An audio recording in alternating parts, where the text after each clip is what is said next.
You all know that I don't think that health insurance is the same thing as healthcare, right? And just as proof that while the doctor isn't an expert in health insurance, I am not a healthcare professional. If I were, I probably wouldn't have forgotten this.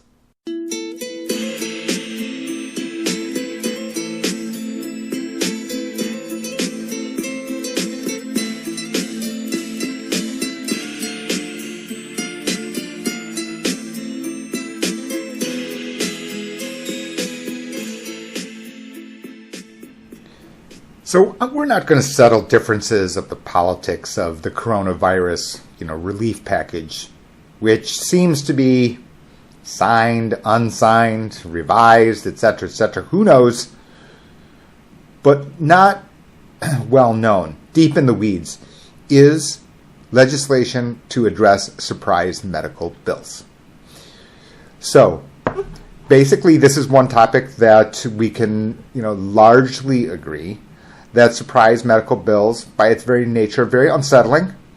And let's just quickly review, without getting too deep in the weeds, about every last nuance, what a surprise medical bill is. Let's pretend, for example, you have a surgery, inpatient hospital surgery, and the anesthesiologist, who is not the surgeon, happens to be outside of the network. So you can see what ends up happening. You have insurance plan X, and that health insurance plan X includes the hospital and includes the surgeon, but the anesthesiologist is not in network. You then would have an out-of-network charge. And depending on your health insurance plan, that bill you could be responsible for 100% if you had an HMO, which is very limited. You could have an out-of-network charge if you're under PPO, which would be, notably higher than the in-network charge. So that basically is it. You can extend that to all sorts of crazy variations, right? I mean, in-flight ambulance. Okay, so if you go on a helicopter ride into the hospital, that bill is almost certainly 5 digits, for example, no matter as soon as you enter into the helicopter. And you'll also understand that people avoid, as a result of these types of things, people who know this is going on, they avoid ambulance rides intentionally because they want to avoid the out-of-network charge. It's ugly, but it's true. That is the nature of the financial contracts. So there have been a lot of proposals on what to do about this. And, depending on the stakeholder, you have seen, every sort of different type of sermonizing. And, I'm standing behind my pulpit and trying to prescribe, what is best. And the most insidious and disingenuous of these, the one that I point to, wave my finger, see me after class, certainly, is the hashtag, patients over profits, which is a group of doctors using this to try to say that, we should resolve surprise medical bills using a particular method. Okay. Let me just stop them right here. And if they were really, really that, genuinely interested in patients over profits, let's just have them accept the Medicaid payment rate across the board in that instance, right? In other words, that would stop them cold. And in addition to that, I wouldn't necessarily have a problem with them objecting. My point is that people are using healthcare and the politics of healthcare and the complicated finances of healthcare and then the complications of health insurance, for their own sermonizing, for their own, religion, or, pointing fingers at the other guy as the bad guy. And everyone's quick to point because they don't want to be pointed at. Right? So it's a lot faster. Just start pointing first. Okay. That's kind of what the channel is about here. That's what these videos are about. It's like trying to separate out the fact from this, fiction, because as soon as you pull off the first layer of the onion, the whole thing falls apart. So, from this silly little example I've just created here, you could understand how easy it is to swat away what looks like a very attractive slogan like patients over profits. Okay, let me step down from the soapbox there, swerved up onto it, back down to the issue. So, under the coronavirus relief package seems to be language to resolve this. And without getting into every last detail, there seem to be basically two different methods, one and one. Okay. Method one over here is that there would be a benchmark, a list of possible, services, and a benchmarking. Okay, so let's just call it knee replacement, and let's just call it $20,000.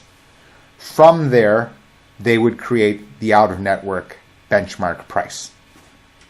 Okay, and of course, I have watered this down for people's understanding, but let's just call it benchmarking. Okay, this has a precedence, right? This has a precedent. What is that precedent? You have a Medicare system set up in this way today. Okay, they've got codes, they've got amounts indexed to your location. That exists. Okay, that is not the method being utilized here. The second method over here is that when there's this surprise medical bill, there's going to be some volleyball between the provider and the health insurance company for your plan. Now, the issue here is that the question is whether or not they can come to agreement and how they do it. For me, this is opaque. This is a little too blurry for my satisfaction. Nevertheless, what they're going to do is you're going to have some negotiation between the health insurance company and the healthcare provider in order to stop the idea of you, the policy owner, being stuck with 100% of the bill. So while either one of these two is imperfect, I'm not going to tell you that it's perfect. The perfect solution is that there is no such distinction between in and out of network.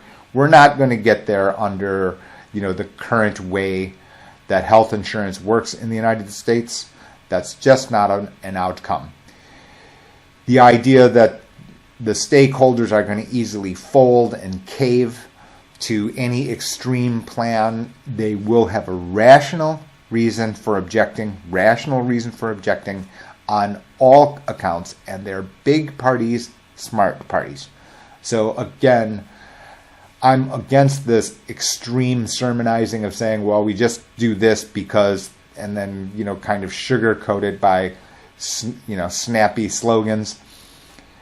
But that is going to be a welcome change to people who are covered under health insurance, whether that be your group health insurance, where this wouldn't occur as much just because the nature of the networks under group insurance are superior to individual health insurance markets. In general, I know this as the fact that I serve as broker, advisor to small business employers and have compared many group plans to individual plans.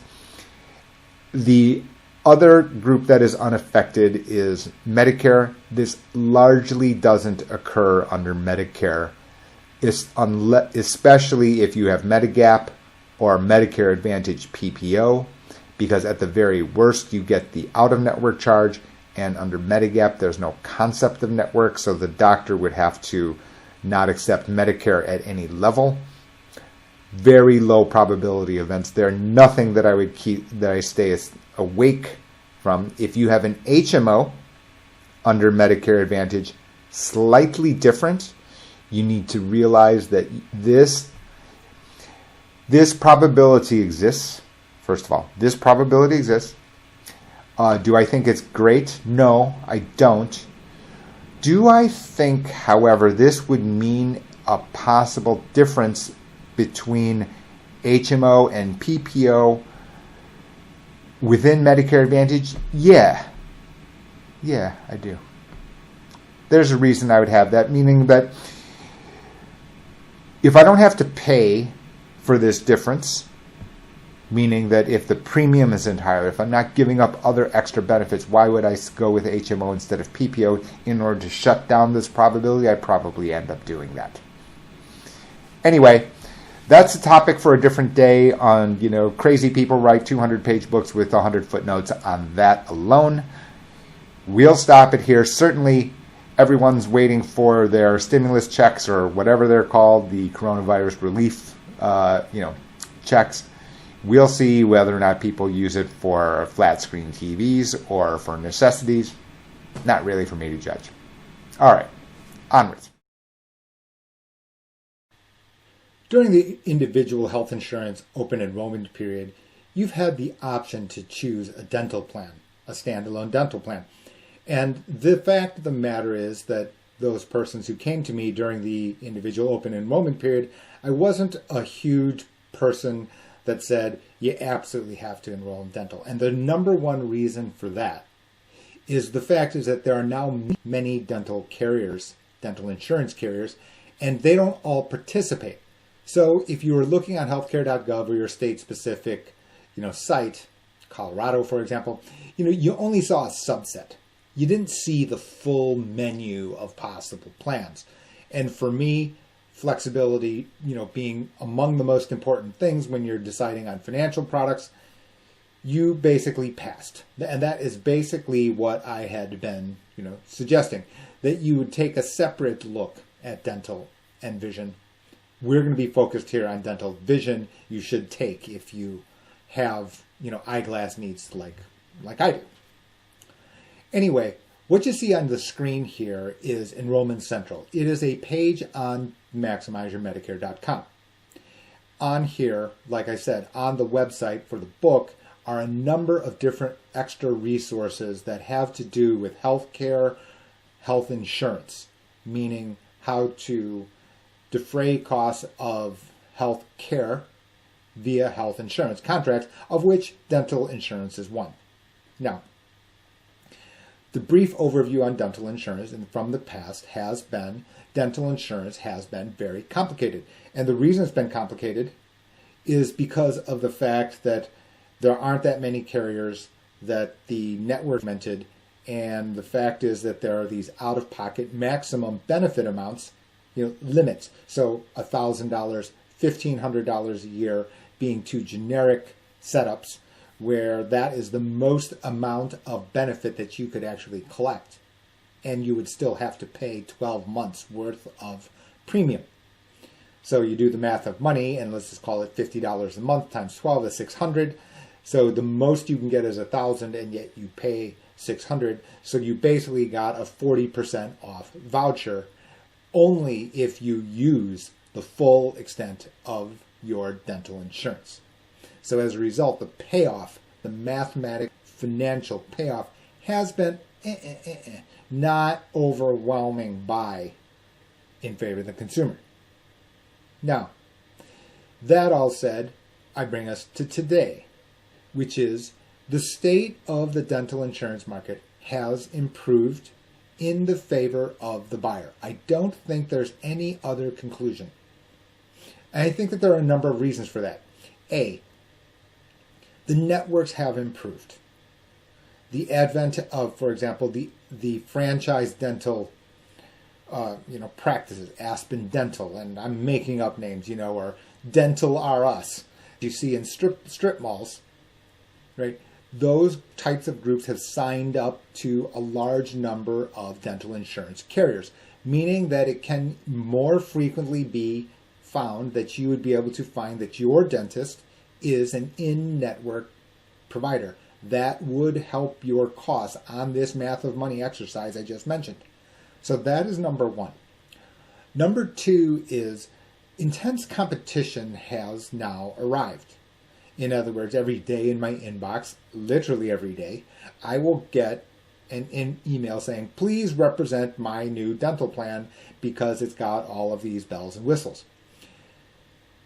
And that is true. That is true. So what that has done is that, the prices have normalized. They've stabilized and going lower in many cases, or the benefits are better for a particular dollar.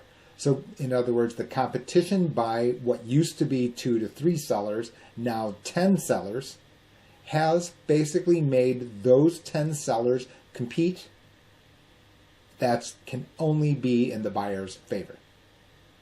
Those two together have made, the reason for today's segment, which is to take a deeper look into this as a possible viable option for defraying dental cost. Now, inside the web page, you can see that there are different ways to get quotes from dental insurance. And let's just choose one. We'll choose Delta Dental of Michigan. Now, don't get me wrong, if you're outside of the state of Michigan, this still applies. Everything that I'm going to say here still applies. We've got clients in other parts of the country that are asking these questions, and we're helping them. So let's just go, however, on to Delta Dental of Michigan. And we'll just create a particular, person, and I'm going to just put in here Ann Arbor zip code, and then hit return, and here we go. And we'll just make this person born yesterday, but in let's call it 60, just for kicks. You'll see the first thing here, which is that you didn't have to sign up during the enrollment period, right? Because you could have had your dental insurance just begin right away on February 1. And I'll put in the street address, and this is the street address of my office. Let's see. We're on number 1 and Arbor. And let's just put in Michigan. So once we come up here, what we have is a couple of plans. So these plans will differ based on your location and your age. Okay, so you need to understand this. So this is just an example. However, what you see here is this select, and what I'm going to do here is, you can see it here. First of all, you can see what I said. You see PPO that I've just highlighted. This is important. This is important. Why? Because if your dentist is not in network, if you have PPO, at least you will have coverage to some degree. Now, it will affect your math of money. You still want in network, but to the degree you need to go to a specialist or something like that, or your dentist absolutely doesn't participate as in network among anyone, it still may be worth it. I can't determine that with you on this, segmented of a video. What I'm going to do here, though, is take a look at view details, because this tells you do need to click here in order to actually make an informed decision. And here, what you see here are these different tiers, PPO dentist, and you have these different tiers of the degree of participation. Now, it's important here because this does change the way that you get your benefits. And if you're not going to receive benefits, then I'm going to ask you out loud, why are we paying this premium? Right? Given the fact that you've got a limit at $1,000, given the fact that the premium, let's call it $50 a month, is a certainty, you need to be able to be accessing the benefits in order to make the math of money, the math of dental insurance work. Let's just speed ahead. The key thing here is this second column on waiting period. So let's just say cleanings, because candidly speaking, x-ray, cleanings, those are going to be free. Go to an in-network dentist, those can be zero. But once you start to require actual dental services that can be very costly, what you have here are this concept of waiting period, meaning that you need to be an enrollee or a policy holder for this number of months in order to collect these benefits. And you can see it here, 6 months, 12 months. And you have a different set of columns here of requirements. This stuff needs to be noted. Very important, because even then you can see that the amount of benefit is not going to be 100%, but going to have these different percentages.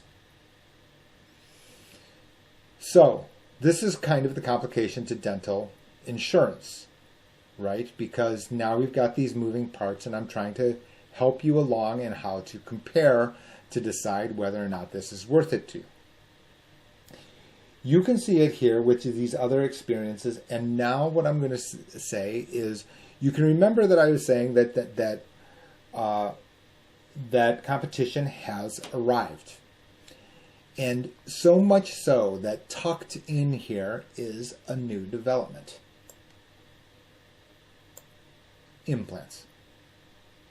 So, for those persons then who are considering implants, and I'm not going to settle the dentist debate on whether or not implants are a good idea, right? I'm not a dentist. That said, if this is the path that you are going to select, and it's going to you are going to be able to collect the full maximum benefit amount, right? $1,000 does not register on the total bill of an implant. However, you can see it here. If you satisfy this waiting period of 12 months, that still this $1,000 will pay for it every year that you get these implants. That is possible. This is new. Implants didn't used to show up here.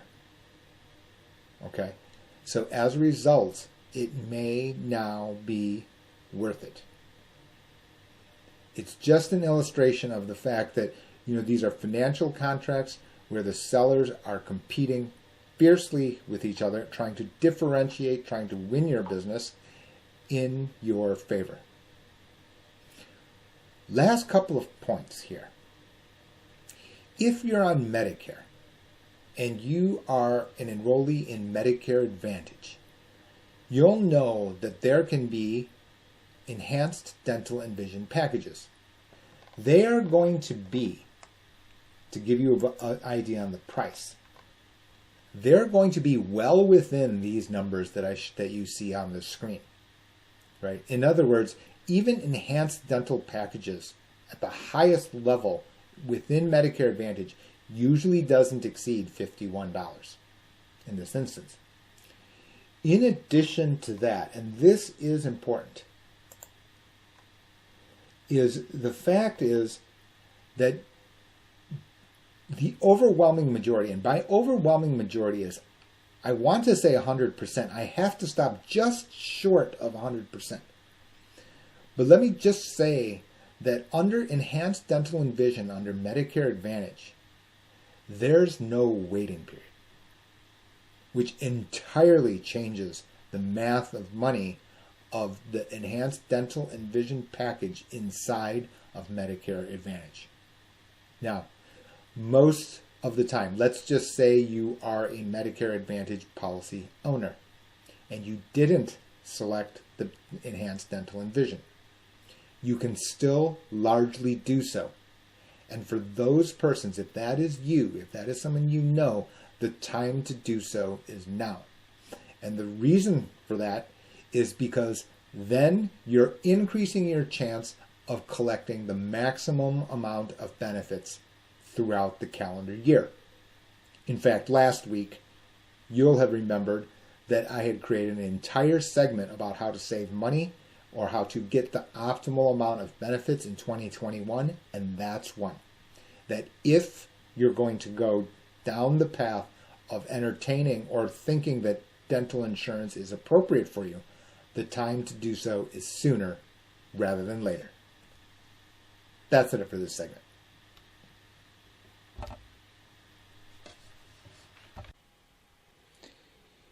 My most candid, earnest comment to you about, these videos, Maximize Your Medicare, other snippets, comments you may have heard, is I've still only shown you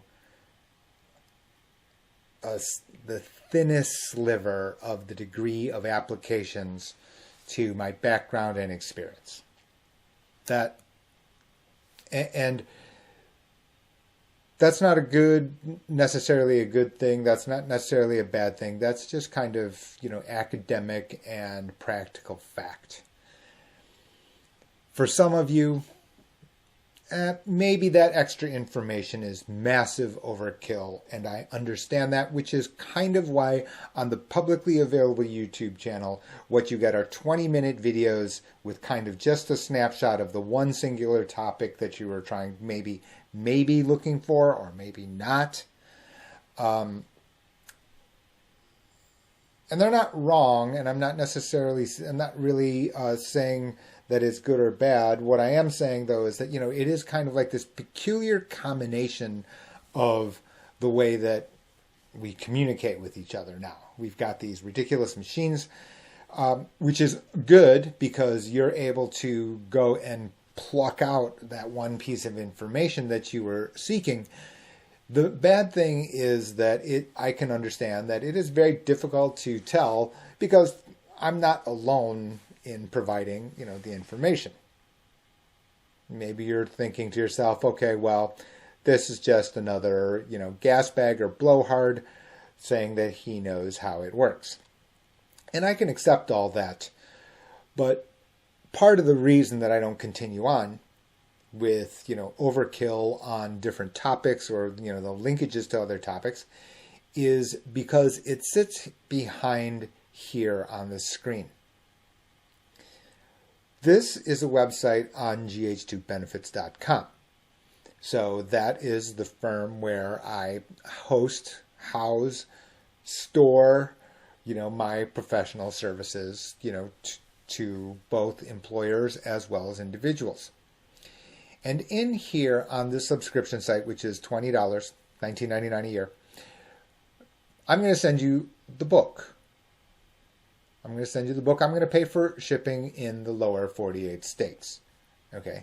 So the reality is that the information here inside the rest of this website on this set of sections here is virtually something like $5 a year, which is entirely the wrong price, but it sits there because you can understand that I can't afford to have certain statements out in public domain because the person who is going and just looking for the 3-minute answer, right, is going to click on one of these videos, articles, whatever it would be, and they're going to misinterpret it and get it wrong, and we know who's going to be to blame. I am.